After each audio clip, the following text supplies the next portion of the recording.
Welcome back. Many women and girls across the country expressed joy at the sight of the nation's first female vice president, the highest rank in U.S. government a woman has ever achieved. But Kamala Harris's inaugural moment had special significance for another group of Americans, too. 17's Robert Price has the story. This, no matter what your partisan preference, is an indelible image.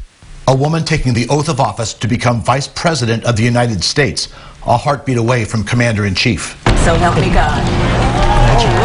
For millions of little girls, affirmation they can be whatever they want to be. I remember when Geraldine Ferraro was on the ticket, and I was in elementary school, and the first thought I had was, wait, I thought only men were allowed to be president and vice president. You know, I stood up a little taller. I was like, wow, women can be a vice president or a president? And I can't imagine what that thought has done to me or influenced me over the years. I don't even know how. But I have to think it did have influence as a young girl to realize you can become president, you can become vice president. But to think it and see it are two different things. So today when my daughter sees it on TV, it's a whole different story than when I was in elementary school just thinking about it. So I think that is the beauty of what we've seen today. You know, it is the beauty of America. It is a promise of America that's realized today. That's Raji Brar, a Bakersfield businesswoman and governor's appointee to the Central Valley Regional Water Quality Control Board. But it's not just the female part of this historic first that matters.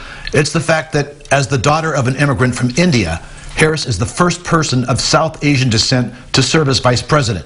Kern County is home to an estimated 12,000 people who can trace their lineage to India. In Kern County, they're overwhelmingly from the state of Punjab in northern India. Harris's late mother, Shyamala Gopalan Harris, immigrated to the United States from the state of Tamil Nadu in southern India. No matter, locals like Manpreet Kaur are proud. When an Aparna, which is a Punjabi word for our own, makes it, and these kinds of moments don't ever feel individual. I feel like these types of wins are community wins.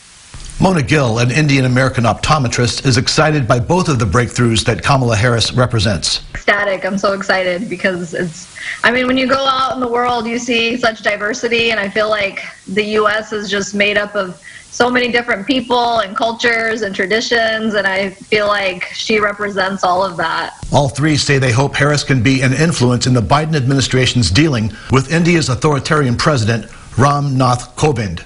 2021 has been an extraordinary year, mostly for the wrong reasons. But for Kern County women, especially those of East Indian descent, 2021 is off to a promising and proud beginning. In Bakersfield, Robert Price, 17 News.